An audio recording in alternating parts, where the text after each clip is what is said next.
नमस्कार. अवधूत चिंतन श्री गुरुदेव दत्त श्री स्वामी समर्थ. जय जय स्वामी समर्थ. आपल्या मी इगतपुरीची या चॅनलमध्ये आपल्या सर्वांचं स्वागत आहे. आता दिवाळी सुरू आहे आणि लवकरच लक्ष्मीपूजन येत आहे. लक्ष्मीपूजनला आपण माता लक्ष्मीची पूजा करणार आहे, पूजा मांडणी करणार आहे, माता लक्ष्मीच्या सेवा करणार आहे. तर आता माता लक्ष्मीच्या सेवा करताना लक्ष्मीपूजनला आपल्याला काही खास उपाय करायचे असतात, ज्यामुळे माता लक्ष्मी आपल्या घरात अखंड वास करेल आणि आपल्या घरात जी काही नकारात्मकता आहे, निगेटिव्हिटी आहे, अलक्ष्मी आहे, ती बाहेर निघून जाईल. सर्वात महत्त्वाचे म्हणजे लक्ष्मीपूजनची मांडणी कशी करावी याबद्दलची संपूर्ण माहिती आपल्या मी इगतपुरीची या चॅनलवर अपलोड केलेली आहे. तुम्ही ती आपल्या चॅनलवर जाऊन बघू शकता. आता लक्ष्मीपूजनला कोणत्या सेवा कराव्या, तर सर्वात पहिले आपल्याला लक्ष्मीपूजनची सेवा करताना लक्ष्मीपूजनच्या दिवशी माता लक्ष्मीची पावले आपल्याला काढायची आहे. माता लक्ष्मीची पावले कशी काढायची, तर तुम्ही माता लक्ष्मी आपल्या घरात प्रवेश करत आहे अशा प्रकारे तिची पावले कुंकवाने आपल्या घरात उमटवू शकता. सर्वात पहिले तर आपल्याला लक्ष्मीपूजनच्या दिवशी उंबऱ्याला हळदीचे लेपन करायचे आहे. मुख्य दरवाजा आपल्याला स्वच्छ करायचा आहे आणि मुख्य दरवाजाच्या बाहेर आपल्याला रांगोळी काढायची आहे, तोरणं लावायची आहे, फुलांच्या माळा लावायच्या आहे आणि मुख्य दरवाजा स्वच्छ सुंदर करायचा आहे. त्यानंतर उंबरठ्याला आपल्याला हळदीचे लेपन करायचे आहे. आता हळदीचे लेपन कसे करायचे, तर हळद, गोमूत्र, गंगाजल, चंदन पावडर हे टाकून तुम्ही हळदीचे लेपन उंबरठ्याला करू शकता. फक्त हळद आणि गोमूत्र यांचे देखील लेपन तुम्ही उंबरठ्याला करू शकता. त्यानंतर उंबरठ्याच्या मध्यभागी आपल्याला कुंकवाने स्वस्तिक काढायचे आहे, त्याची पूजा करायची आहे आणि आपल्याला माता लक्ष्मीची पावले उंबरठ्यावर उमटवायची आहे. आपल्या दोन्ही हातांनी आपण माता लक्ष्मीची पावले उंबरठ्यावर कुंकवाने उमटू शकतो. त्यानंतर संपूर्ण उंबरठ्यावर आपल्याला माता लक्ष्मीची कुंकवाची पावले उमटवायची आहे. त्यासाठी कुंकवाचे पाणी करून घ्यायचे आहे आणि त्यानंतर मग आपल्याला घरात प्रवेश करताना देखील माता लक्ष्मीची पावले उमटवायची आहे. आता तुमच्या घरात जर तुळस मुख्य दरवाजावर असेल तर तुम्ही मुख्य दरवाजावर तुळशीपासून माता लक्ष्मीची पावले मुख्य दरवाजातून घरात उमटवत नेऊ शकता.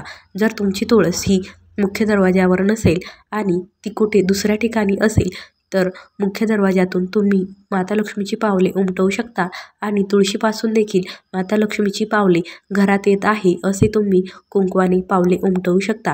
त्यानंतर आता आपल्याला पुढची सेवा करायची आहे, ज्यामध्ये आपल्याला स्वस्तिक काढायचे आहे.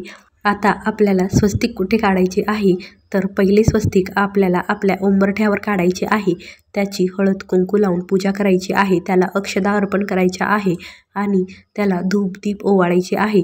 त्यानंतर दुसरे स्वस्तिक आपल्याला मुख्य दरवाजावर काढायचे आहे. आपल्या घरात नकारात्मकता येऊ नये, आपल्या घरात प्रवेश करताना सकारात्मक वातावरण असावे, सकारात्मक विचार आपल्या घरात यावे, यासाठी आपल्याला आपल्या मुख्य दरवाजावर स्वस्तिक काढायचे आहे. मुख्य दरवाजावर स्वस्तिक काढल्यानंतर त्याची देखील आपल्याला पूजा करायची आहे, धूपदीप ओवाळायचे आहे. आपण जसे कोजागिरी पौर्णिमेला स्वस्तिक काढले होते त्याप्रमाणे आपल्याला त्या सर्व ठिकाणी स्वस्तिक काढायचे आहे. त्यानंतर पुढचे स्वस्तिक आपल्याला आपल्या देवघराच्या भिंतीवर काढायचे आहे. आपले देवघरच्या भिंतीला आहे त्या भिंतीवर आपल्याला स्वस्तिक काढायचे आहे.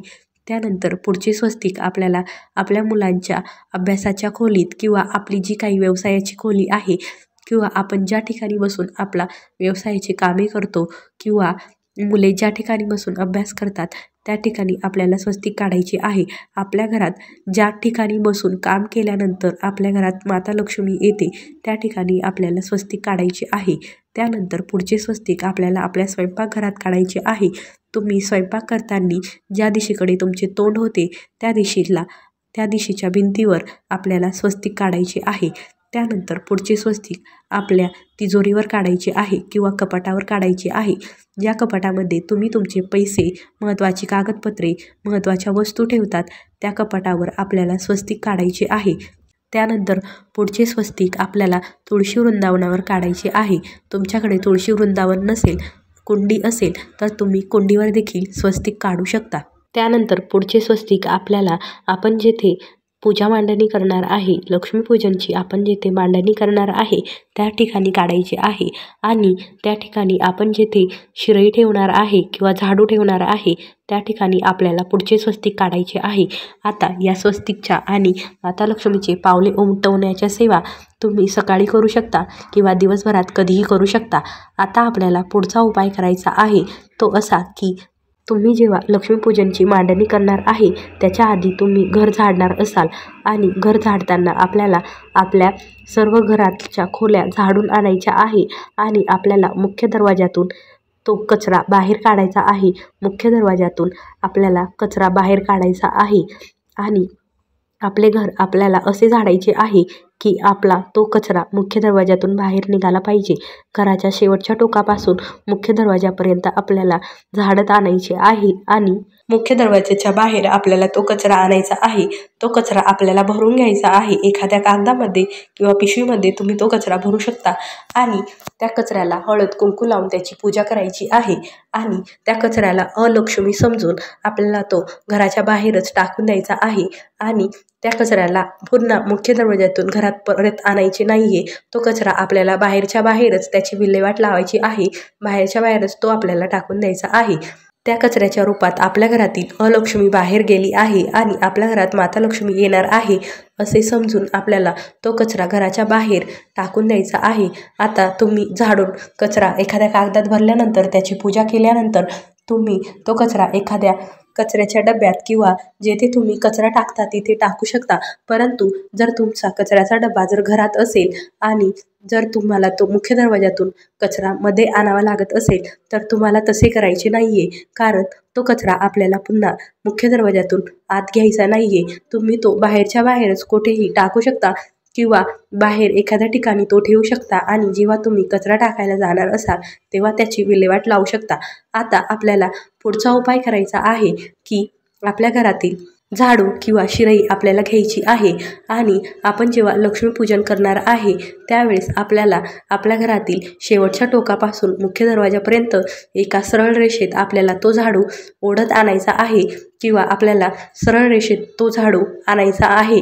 जसे की आपण त्याने झाडत आहोत असे सरळ रेषेत आपल्याला तो झाडू आणायचा आहे। घरातील शेवटच्या टोकापासून घरातील मुख्य दरवाजापर्यंत आपल्याला तो झाडू आणायचा आहे आणि आपल्या उंबरठ्यावर आणून आपल्याला तो झाडू झटकायचा आहे किंवा आपटायचा आहे आणि त्याच्यात एक फळ तोडून आपल्याला तो घराच्या बाहेर फेकून द्यायचा आहे। अशा प्रकारे आपण आपल्या घरातील अलक्ष्मी बाहेर काढलेली आहे असे समजून आपल्याला तो फळ बाहेर टाकून द्यायचा आहे।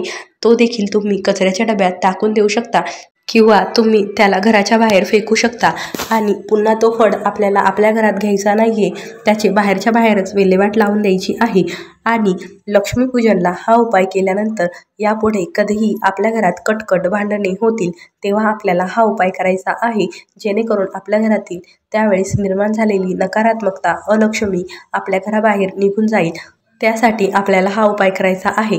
जर तुम्ही लक्ष्मीपूजनला हा उपाय केला तरच पुढे जेव्हा कधीही तुमच्या घरात कटकटी भांडणे होतील तेव्हा तुम्ही हा उपाय करू शकता। त्यानंतर आपल्या चॅनलवर लक्ष्मीपूजनला पूजा मांडणी कशी करावी त्याबद्दलचा व्हिडिओ अपलोड केलेला आहे। तुम्ही त्या पद्धतीने लक्ष्मीपूजनची पूजा मांडणी करू शकता आणि त्यामध्ये ज्या सेवा दिलेल्या आहे त्या सेवा तुम्ही लक्ष्मीपूजनच्या दिवशी करू शकता आणि सोबतच तुम्ही कनकधारा स्तोत्र आणि श्रीसूक्तची देखील तुम्ही सेवा करू शकता। त्यानंतर आता आपल्याला घरातील प्रत्येक ठिकाणी दिवे लावायचे आहे। घरातील जो पण कोणता कोपरा अंधारात असेल त्या ठिकाणी आपल्याला दिवे लावायचे आहे।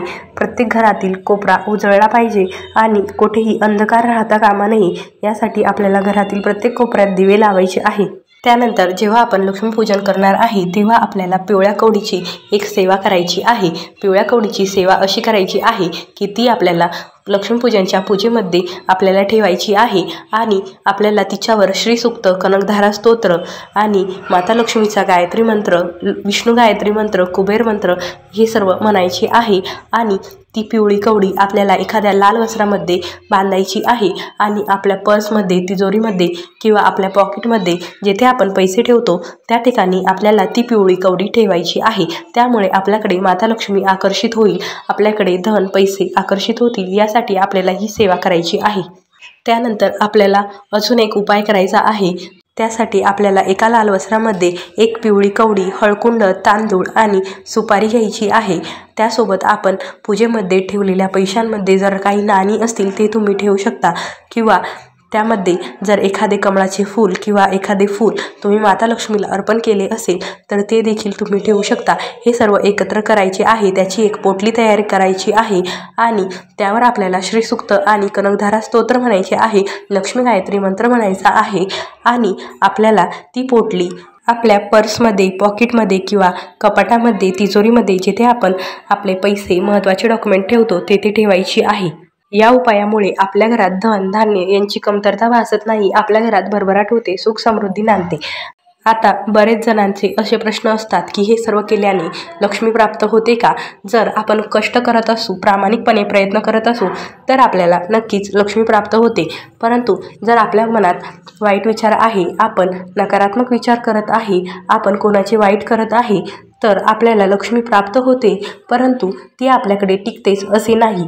बरेच जण असे म्हणतात की जे लोक देवाची सेवा करत नाही, जे वाईट कर्म करतात त्यांचे तर सर्व काही चांगले असते, त्यांना पैसा, धन प्राप्त असते, परंतु त्यांना सुख प्राप्त असते का याचा विचार करणे गरजेचे आहे। त्या लोकांना सुख मिळतेच का असे नाही।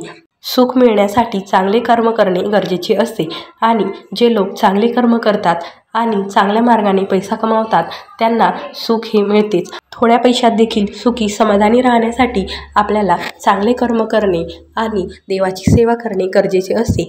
त्यासाठीच आपल्याला या सर्व सेवा करायच्या असतात। माता लक्ष्मीला प्रसन्न करण्यासाठी, माता लक्ष्मीने आपल्या घरात वास करण्यासाठी आपण या सेवा करत असतो। आता ज्या घरात सुख समृद्धी असते, जे घर गोकुळासारखे असते त्या घरात माता लक्ष्मीचा नक्कीच वास असतो, परंतु ज्या घरात पैसा आहे आणि सुख नाही आहे त्या घरात माता लक्ष्मीचा वास आहे का याबद्दल विचार करणे खरेच गरजेचे आहे। त्यामुळे माता लक्ष्मीची कृपा प्राप्त होण्यासाठी आपल्याला या सर्व सेवा करणे आणि माता लक्ष्मीला प्रसन्न करणे गरजेचे आहे।